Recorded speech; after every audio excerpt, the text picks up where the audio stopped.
let's dive right in. It's do or die in the suburbs. That's the focus of tonight's angle.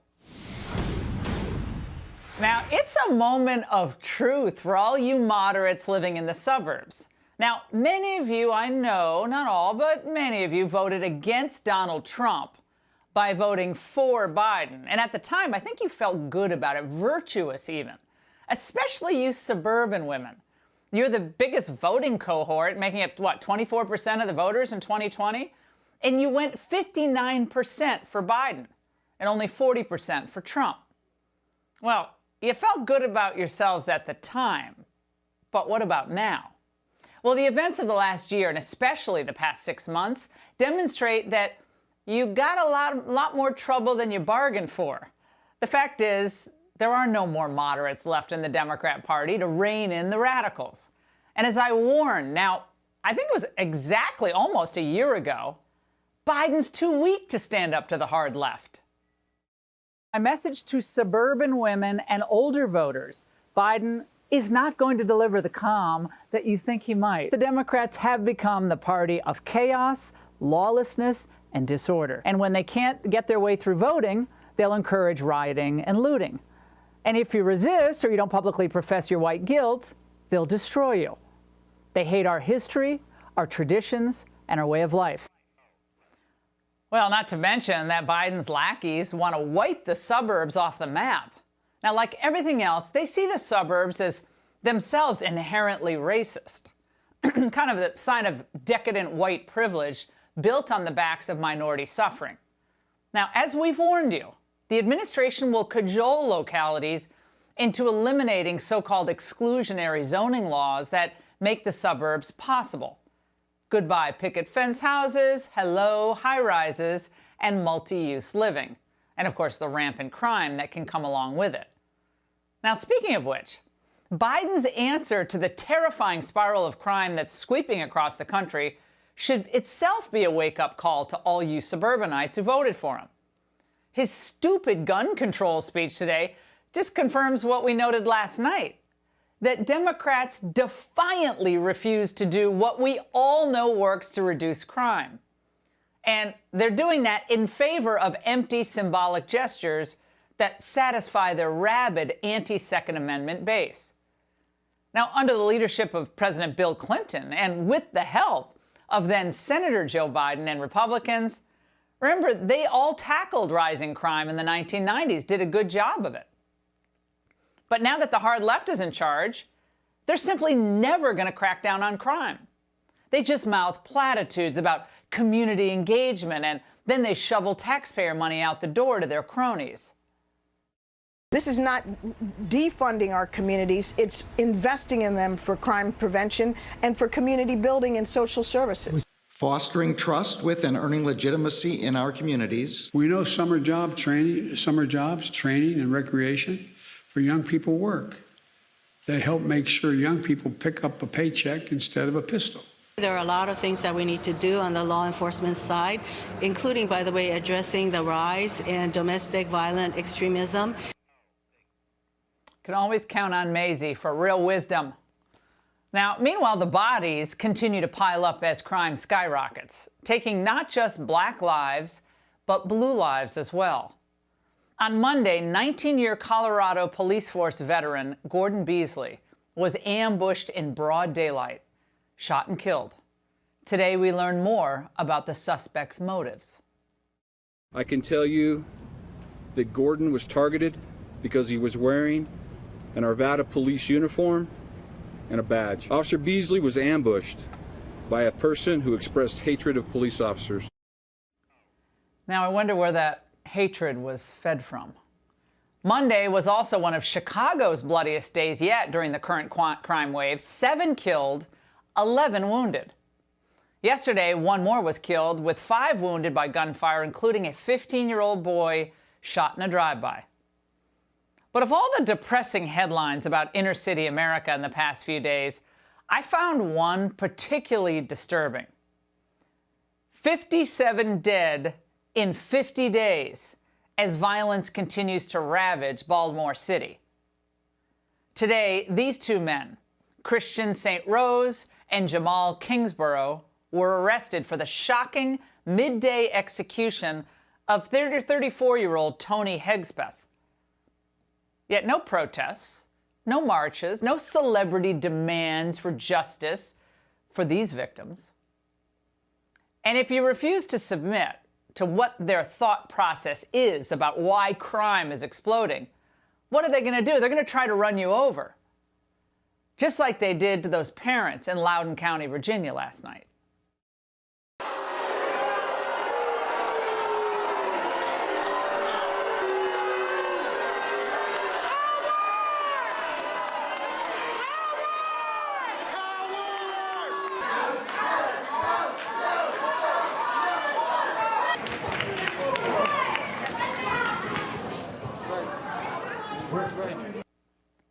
I know another place where they take a similar approach to dissenting views.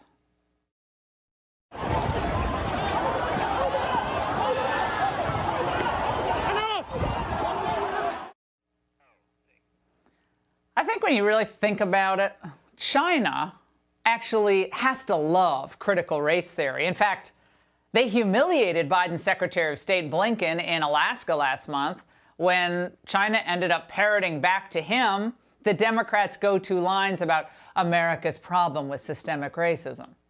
So they were all probably elated over there in Beijing to hear that Biden's chairman of the Joint Chiefs defended it on Capitol Hill today.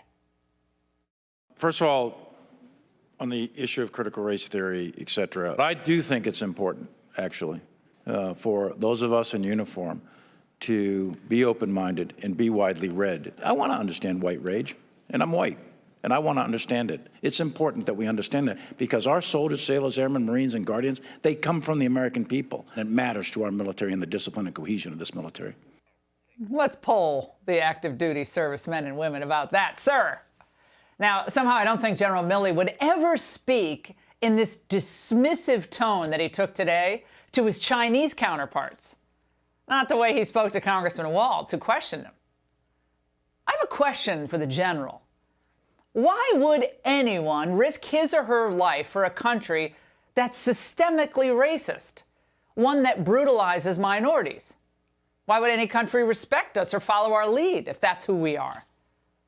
Those are some of the questions he should probably think about before he touts the value of teaching far-left Marxist racist ideology to our troops. The fact is, Milley has made his choice, and he's chosen to indulge the radical whims of Democrats.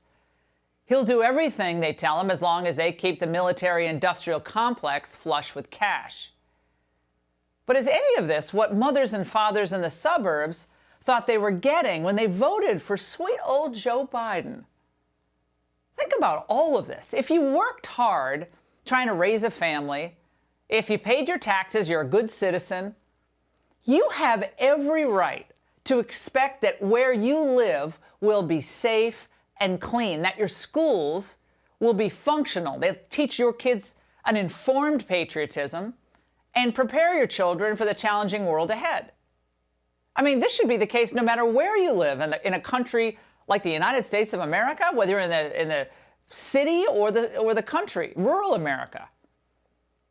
You know, think about it. In urban America, the middle class right now, it flees as soon as it can because liberal leadership has driven it all into the gutter in the cities. But the hard left, they're fine with urban America living this way. But I don't think the rest of the country wants to live that way. Most Republican-run states are blueprints for better, more prosperous, and safer living today. But try to imagine what our country is going to look like if the far left is allowed to get away with teaching an entire generation, or two or three, to despise our country and its founding, to view the traditions we grew up loving, from singing the Star-Spangled Banner at a baseball game to flying our flag. Consider those things like racist dog whistles? Plus, let's remember, many of you suburbanites either run successful businesses or you work at one. You may feel insulated, I know, from the madness around you. But if you think that, you're sorely mistaken. No one is safe in their land of thought control. Just in the past month, everyone from a liberal playwright Lin-Manuel Miranda to singer Billie Eilish has felt the need to apologize for their supposed unwokeism. And things went to a new level of the absurd when 89-year-old legend Rita Moreno had to apologize for dismissing the colorism attacks against Mr. Miranda. The point is, if those beloved celebrities aren't safe from these vicious takedown mobs, why would your average suburban mother without any power or celebrity status think she'd be safe? They think putting up BLM-approved yard signs or trendy flags are going to protect them? They're not going to protect them. They think giving money to Democrats or Black Lives Matter-affiliated groups is going to save them? It won't save them. If the cancel culture doesn't get you, the racial division squads in the schools will get your kids. And then they're going to turn your kids against you. And then crime is going to start seeping into your neighborhoods just in time for you to see the cost of everything go up. And of course, that means your paycheck won't go as far. Does that sound like building back better to you? And that's The Angle. Hey, Sean Hannity here. Hey, click here to subscribe to Fox News YouTube page and catch our hottest interviews and most compelling analysis. You will not get it anywhere else.